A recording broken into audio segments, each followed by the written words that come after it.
ભાવનગર મહાનગરપાલિકાની એક ઘોર બેદરકારી છે તે સામે આવી છે। ભાવનગર શહેરમાં મૃત પશુઓની કેવી હાલત છે તે જોવા માટે નવજીવન ન્યૂઝની જે ટીમ છે તે ગોરડ સ્મશાન ખાતે આવી છે। આ સ્મશાનની સામેના ભાગે કોર્પોરેશન દ્વારા લાખો રૂપિયાના ખર્ચે જે મૃત પશુઓ હોય છે તેને ઉપાડવા માટેનો કોન્ટ્રાક્ટ આપ્યો છે। તેનો કોન્ટ્રાક્ટમાં એવું લખવામાં આવ્યું છે કે જે મૃત પશુઓને લાવવામાં આવે તેમને ખાડો ખોદીને તેમની દફન વિધિ છે તે કરવામાં આવતી હોય છે। પરંતુ તે તમે જે દ્રશ્યો મારી પાછળ જે સ્ક્રીન ઉપર જોઈ રહ્યા છો આ એ જ મૃત પશુઓ છે। કોર્પોરેશનની ટીમ દ્વારા ગંભીર બેદરકારી દાખવવામાં આવી છે। મૃત પશુઓને આમ તેમાં ખાડો ખોદ્યા વગર જ નાખી દેવામાં આવ્યા છે, જેને લઈને ભાવનગરમાં પશુ પ્રેમીઓ છે તેમાં ભારે રોષ ફેલાયો છે। આપણી સાથે પશુ પ્રેમીઓ છે ભાવનગરના, તેઓ જોડાયા છે। સીધા જ તેમને પૂછીશું। કિશનભાઈ એક આપણી સાથે જોડાયા છે પશુ પ્રેમી। કિશનભાઈ, શું કહેશો? કોર્પોરેશનની ગંભીર એક આ બેદરકારી છે તે સામે આવી છે। ભાવનગર મહાનગરપાલિકાની ઘોર બેદરકારી તમે જોયું કે મૃત અબોલ પશુઓને જેમને તેમ ફેંકી દેવામાં આવ્યા, તેમાં ગાયો પણ છે। 33 કરોડ દેવી દેવતાઓનો જેમાં વાસ હોય તે ગાયોને આ લોકોએ તે બિસ્માર હાલતમાં ફેંકી દીધેલ છે, જેને ખાડો ખોદીને દફનવિધિ કરવાની જેની જવાબદારી છે કોન્ટ્રાક્ટરની, તેણે એમનામ ફેંકી દીધા છે। વર્ષે હું માનું છું ત્યાં સુધી એને 24 લાખ રૂપિયા વર્ષે ચૂકવવામાં આવે છે।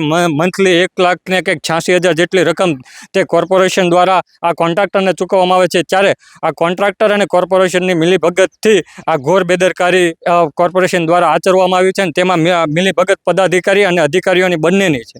અચ્છા કિશનભાઈ, છેલ્લા લાંબા સમયથી આ જે ઘટના છે તે થઈ રહી હશે, આજુબાજુના રહેવાસીઓને કેટલી તકલીફ પડતી હશે? હા, આજુબાજુના રહેવાસીઓએ અમને પોતાનો વિચાર રજૂ કર્યો હતો કે આ અમારે રાત્રિના સમય દરમિયાન એવી ગંભીર વાસ આવે છે, દુર્ગંધ આવે છે, જેનાથી ઘરમાં રહી પણ નથી શકાતું, અને ભવિષ્યમાં આનાથી બહુ મોટો રોગચાળો ફાટી નીકળે તેવી પણ ભીતિ છે। અચ્છા કિશનભાઈ, ખાસ પ્રકારે જો આ પ્રકારની ગંભીર બેદરકારી હોય તો કોન્ટ્રાક્ટર ઉપર અથવા તો કોર્પોરેશનના જે અધિકારીઓ છે તેની ઉપર કયા પ્રકારના પગલાં લેવા જોઈએ? જે કોર્પોરેશનના અધિકારીઓની કોન્ટ્રાક્ટર સાથે મિલીભગત છે તેમને કાયદેસર સસ્પેન્ડ કરવા જોઈએ અને કોન્ટ્રાક્ટરનો કોન્ટ્રાક્ટ રદ કરવો જોઈએ।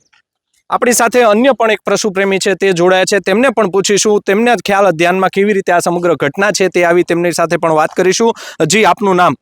મારું નામ ચૌહાણ અજય રાજુભાઈ છે। આ ઘટના આખી એવી હતી કે ભાવનગરમાં હું ડોગ લવર છું, અમારા ડોગ હાઉસ ચાલે છે, એટલે મને એમ થયું કે એક કૂતરાને કોઈ મારી નાખ્યું છે, બરાબર, કવાલી વડે મારી નાખવામાં આવ્યું છે। તો એ હું ગોતતો કે મને વાત મળી કે ભાવનગર મ્યુનિસિપાલિટી આવું કામ કરે છે। ભાઈ, મરી ગયેલા જે કૂતરાઓ છે, બરાબર, એ એક જગ્યાએ નાખવામાં આવે છે, ગોરડ સ્મશાન છે ત્યાં બાજુમાં નાખવામાં આવે છે। પછી હું આમ ગોતતો ગયો, ત્યાં હું અચાનક જ મને દુર્ગંધ આવતી હતી ઘણી બધી, ત્યાં હું પહોંચી ચડ્યો અને મેં જોયું તો આટલા બધા કૂતરાઓ મને જોઈને આશ્ચર્ય થઈ ગયું। નહીં, ખરેખર આ લગભગ વર્ષ દિવસના કૂતરા હતા ભાઈ। હું એમ કહેવાય કે ત્યાં કોઈ રહે કે એવું પણ નથી ભાઈ, આજુબાજુના રહેણાંકવાળા વિસ્તારવાળા પણ એટલો બધો। અને બીજું તો અમે તો એક દિવસમાં કાલે જ વિડીયો બનાવ્યો હતો અને વાયરલ પણ એટલો બધો થયો, છતાં આ લોકોની બેદરકારી તમે જુઓ।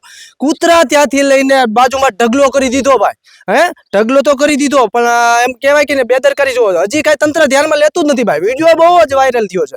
અને બીજું તો આ કિશનભાઈને મેં કીધું કે આ રીતનું આખી ઘટના છે અને બહુ ખરાબ ઘટના છે, અને જે મૂંગા જીવ છે, અમૂલ્ય જીવ, આમ તો જે મૂંગા જીવની માટે ઘણા બધા પૈસા લોકો છે મ્યુનિસિપાલિટી હવે લગભગ 1.5 લાખ પ્લસ જે લોકોને આ જે કંપની છે એ લોકોને ચૂકવે છે, છતાં આવી બેદરકારી રાખે છે। વિચાર કરો, અમૂલ્ય જીવની આ બિચારકની વેદના કોણ સમજે ભાઈ? આ લોકો બોલી નથી શકતા, એટલે અત્યારે મેં જોયું ત્યારે મને ખબર પડી કે આ ઘટના આવી છે। ખરેખર તમે જો ને, 1 વર્ષથી જેવું થઈ ગયું, છતાં કૂતરાના બિચારા હાડ પિંજર જો ને તો બિચારા છે ને આ તડકાના તપીને આવશે ને પોલા પડી ગયા બિચારા, એટલે ઘટના આવી હતી આખી। ખાસ કરીને ગઈકાલે જે એક વિડીયો વાયરલ થયો તેમાં એક ગાય માતાઓ છે તે પણ અહીંયા તેના પણ માનવ કંકાલ, ગાય માતા પણ અડધા જે અંગ તેમના કપાઈ ગયેલા હતા તે પણ પડ્યા છે। કેટલી શર્મસાર આ ઘટના છે? શર્મસારા તો છે તે, પણ આ ઘટના ઉપર જો ગાય માતા છે, બરાબર, માતા સમાન છે ભાઈ, બધા માનો જ છે ભાઈ, નથી માનતા એમ નહીં। એટલે આ છે ને ખૂબ જ બેદરકારી છે મહાનગરપાલિકાની। હજી કાલે જ મેં વિડીયો મૂક્યો છે ભાઈ, મારી આઈડીમાં મેં પોતે કાલે વિડીયો વાયરલ કર્યો છે, અને છતાં આ લોકોએ કેવું કર્યું છે ભાઈ, એ ગાય માતાને છે એ નીચે ઢાંકી દેવામાં આવ્યો, એની ઉપર કૂતરાનો ઢગલો કરી દેવામાં આવ્યો મરી ગયેલા। આવું તંત્ર કામ કરે છે ભાવનગરનું। અન્ય પણ એક પશુ પ્રેમી આપણી સાથે જોડાયા છે, તેમને પણ પૂછીશું, શું કહેશો? કેટલા સમયથી આ જે સમગ્ર ઘટના છે તે ઘટી રહી છે, આપના કોઈ ધ્યાનમાં આવું આવ્યું છે કે કેમ? અમે ગઈકાલે અહીંયા આવ્યા ત્યારે અમે જોયું, લગભગ મને એવું લાગે છે કે એક વર્ષ દિવસથી આ લોકોએ લગભગ ડાયટા નથી. અને મેં જ્યારે જે સ્થળ ઉપર આવ્યા તો આમ અમે રહી નહોતા કે, અને પછી મેં જોયું કે ગાયને આપણે 33 કરોડ દેવતા માનીએ છીએ, તો એની પણ આમાં અહીંયા એના અવશેષો પડ્યા હતા. હકીકત તો એમ કહીએ કે જે કોન્ટ્રાક્ટરને કહેવામાં આવેલું છે કે તમે આ દફન વિધિ કરીને આ બધી પ્રોસેસ છે અને એના પૈસા ચૂકવે છે ગવર્મેન્ટ, તો પણ એમાં કાંઈ કોઈ વાતનો ઓલો ઉલ્લેખ થતો નથી અને એનું માન નથી થતું. તો છતાં આપણે કહેવાનું, આજુબાજુમાં અમને એવું જાણવા મળ્યું છે કે અહીંયા રાત્રિના સમયે ખૂબ જ દુર્ગંધ આવે છે. કદાચ અવારનવાર એ લોકોએ રજૂઆત કરી, એ આપણને ખબર નથી, પણ આનો અમને કાંઈક રસ્તો કરાવો એવું સ્થાનિકોનું કહેવું છે. તો આપે સાંભળ્યા આ જે પશુ પ્રેમીઓ છે તેમાં પણ ભારોભાર જે રોષ વાપ્યો છે. જે એક યુવાન છે, કૂતરા પ્રેમી છે, ડોગ લવર છે, તેમણે પણ એક ગઈકાલે વિડીયો વાયરલ કર્યો હતો સોશિયલ મીડિયામાં. ત્યારબાદ પણ આ જે નિંભર તંત્ર છે કોર્પોરેશનનું, તે હજુ જાગ્યું નથી. જાગ્યું તો માત્ર જે છૂટા છવાયેલા જે મૃત પશુઓ જે પડ્યા હતા તેમને એક ઢગલો કરીને નાખી દેવામાં આવ્યા છે. જો કોર્પોરેશનમાંથી વાત કરવામાં આવે તો અમે જ્યાં સુધી કોર્પોરેશનમાંથી આ બાબતે માહિતી મેળવી હતી, કોર્પોરેશને રૂબરૂ જઈને, ત્યારે અમને જાણવા મળ્યું હતું કે આ મૃત પશુ છે તેમને ઉપાડવાનો જે કોન્ટ્રાક્ટ છે તે વડોદરાની કોઈ ઓમ એજન્સી છે તેને આપવામાં આવ્યો છે. તેને 2 ગાડીનો કોન્ટ્રાક્ટ છે તે તેને આપવામાં આવ્યો છે. એક ગાડીના 87,000 લેખે ટોટલ 2 ગાડી છે, 1,74,000 રૂપિયા જેટલી રકમ છે તે દર મહિને ચૂકવવામાં આવે છે. ત્યારે અમારા દ્વારા પૂછવામાં આવ્યું હતું કે આ જે ગાડી છે તેનો જે કોન્ટ્રાક્ટ આપવામાં આવ્યો છે, પરંતુ કેટલા પશુ ઉપાડતા હોય છે, શું આપતા હોય છે, ત્યારે જે અધિકારી છે તેમને નામ નહીં દેવાની શરતે જણાવ્યું હતું કે તેવો કોઈ કોન્ટ્રાક્ટ છે તે આપવામાં નથી આવ્યો. 1 મહિનામાં જેટલા પશુના જે અમને કોલ મળે, મૃત પશુ હોય છે તેને ઉપાડી લેવામાં આવતો હોય છે. પરંતુ કોન્ટ્રાક્ટમાં તેવું પણ લખવામાં આવ્યું છે, તેવું અમારા જે સૂત્રો છે તેણે કહ્યું છે કે ખાડો ખોદીને મૃત પશુઓ છે તેમની દફનવિધિ કરવામાં આવતી હોય છે. પરંતુ કોન્ટ્રાક્ટરની ગેરબેદરકારી છે. શું જે અધિકારીઓ છે તેઓ પણ ક્યારે અહીંયા વિઝિટ નહીં કરતા હોય? શું બારોબાર બિલ છે તે અપાઈ જતા હશે? શું આમાં કોઈ મોટું કૌભાંડ હશે કે કેમ? જેને લઈને પણ અનેક સવાલો છે તે ઊભા થયા છે. તમે જે મારી પાછળ અત્યારે હાલમાં જે દ્રશ્યો જોઈ રહ્યા છો તે હવે આજના દ્રશ્યો છે. આજે પણ જ્યારે નવજીવન ન્યૂઝની ટીમ અહીંયા પહોંચી હતી, જે સ્થાનિક લોકો જે છે સાથે જ જે આ પશુ પ્રેમીઓ છે તેઓ પણ તમે દ્રશ્યમાં જોઈ રહ્યા છો, આખા રસ્તામાં જે જઈ રહ્યા છે ત્યાં બંને સાઈડ છે તે મૃત પશુઓના જે છે અવશેષો પડ્યા છે. આમ અગાઉ પણ ભાવનગર શહેરમાંથી એક જે ઢોર પકડવાનું જે છે કૌભાંડ છે તે એક બહાર આવ્યું હતું કે ભાવનગર શહેરમાં જ માત્ર જે રખડતા ઢોર હોય છે તે પકડવાના હોય છે, પરંતુ તેની એજન્સી છે તે ભાવનગર શહેરની બહારથી ઢોર પકડીને લાવતી હતી, તે પણ ગ્રામજનોએ પકડી પાડ્યું હતું. આવું જ એક આ કૌભાંડ હોઈ શકે છે, અથવા તો કોર્પોરેશનના કોઈ અધિકારીઓની આમાં મિલીભગત હોઈ શકે છે કે કેમ, તે તો આવનારો સમય જ કહેશે. આ મામલે ભાવનગર કોર્પોરેશનના અધિકારીનું શું કહેવું છે તે પણ સાંભળો. સર, ભાવનગરમાં મૃત પશુ હોય છે તેને ઉપાડવા માટે શું નિયમ હોય છે, શું વ્યવસ્થા છે? ભાવનગર શહેરમાંથી મૃત પશુઓને નિકાલ માટે સોલિડ વેસ્ટ મેનેજમેન્ટ વિભાગ દ્વારા એક એજન્સીને કામગીરી સોંપવામાં આવેલી છે. સોલિડ વેસ્ટ મેનેજમેન્ટ વિભાગ દ્વારા અલગ અલગ 6 પ્રકારની સોલિડ વેસ્ટના કલેક્શન અને નિકાલ માટેની જે કોમ્પ્રિહેન્સિવ ટેન્ડર અંતર્ગત કામગીરી આપવામાં આવેલી છે, તે ઓમ સ્વચ્છતા એજન્સી દ્વારા આ મૃત પશુઓને ઉપાડવાની અને તેના યોગ્ય રીતે નિકાલ કરવાની પણ એક કામગીરીનો ભાગ છે. તે પ્રમાણે હાલ આ કામગીરી કરવામાં આવી રહી હોય છે. અચ્છા સાહેબ, કોન્ટ્રાક્ટના શું નિયમ હોય છે, કઈ રીતે મૃત પશુ ઉતારવા દફનાવવાની શું પદ્ધતિ હોય છે? હા, ભાવનગર શહેરમાં હાલમાં એજન્સી દ્વારા 2 મૃત પશુ માટેના 2 વાહનો રાખવામાં આવતા હોય છે.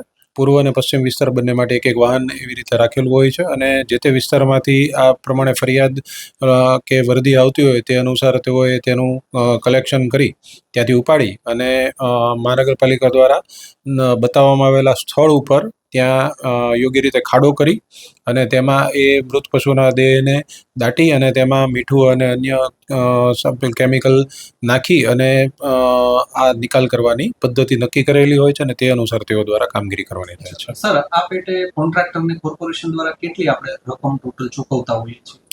જે નક્કી થયેલા દર છે તે મુજબ એક વાહન દીઠ 87,000 પ્રતિ મંથ, એટલે કે 1 માસના 87,000 એક વાહન દીઠ ચૂકવવામાં આવતા હોય છે. સર, કેટલા વાહનો ટોટલ મંજૂર? 2 વાહન, શહેરમાં કુલ 2 વાહન. સર, જો વાત કરવામાં આવે તો ગઈકાલે એક સોશિયલ મીડિયામાં વિડીયો વાયરલ થયો હતો, જેને લઈને પશુ પ્રેમી એક વિડીયો વાયરલ કર્યો હતો. આજે અમે નવજીવન ન્યૂઝની ટીમ દ્વારા રૂબરૂ પણ તે સ્થિતિ અંગે નિરીક્ષણ કરવા માટે અમે પહોંચ્યા હતા. ત્યારે તેવું નજર સામે આવ્યું છે કે મૃત પશુઓમાં અનેક જે કૂતરા છે સાથે જ ગૌ માતા છે તેના અવશેષો છે તે આમનામ મૂકી દેવામાં આવ્યા હતા અને ખૂબ જ દયનીય પરિસ્થિતિમાં હતા. કોઈ જાતનો ખાડો કરવામાં નહોતો આવ્યો કે દફનાવવામાં નહોતા આવ્યા. જી આપે કીધું એ મુજબ મારા પણ ગઈકાલે મોડી રાત્રે મારા પણ ધ્યાનમાં બાબત આવેલી હતી. એટલે રાત્રે મેં મારા ચીફ સેનેટરી ઇન્સ્પેક્ટર અને અમારા ડેપ્યુટી એન્જિનિયરને આ બાબતે જાણ કરેલી અને તેનું તપાસ કરી અને આ ખરેખર હાલની આ પરિસ્થિતિ અને તેનો વિડીયો છે કે કેમ તે ખરાઈ કરવા માટે કીધેલું હતું. અને મારા તાજેતરમાં હમણાં જ ધ્યાનમાં આવ્યા મુજબ કે આ હાલનું વિડીયો હોવાનું જણાઈ આવેલું છે. પ્રાથમિક દ્રષ્ટિએ જે તે એસઆઈને પણ આ બાબતે જરૂરી તપાસ કરીને રિપોર્ટ કરવા માટે જણાવવામાં આવેલું છે.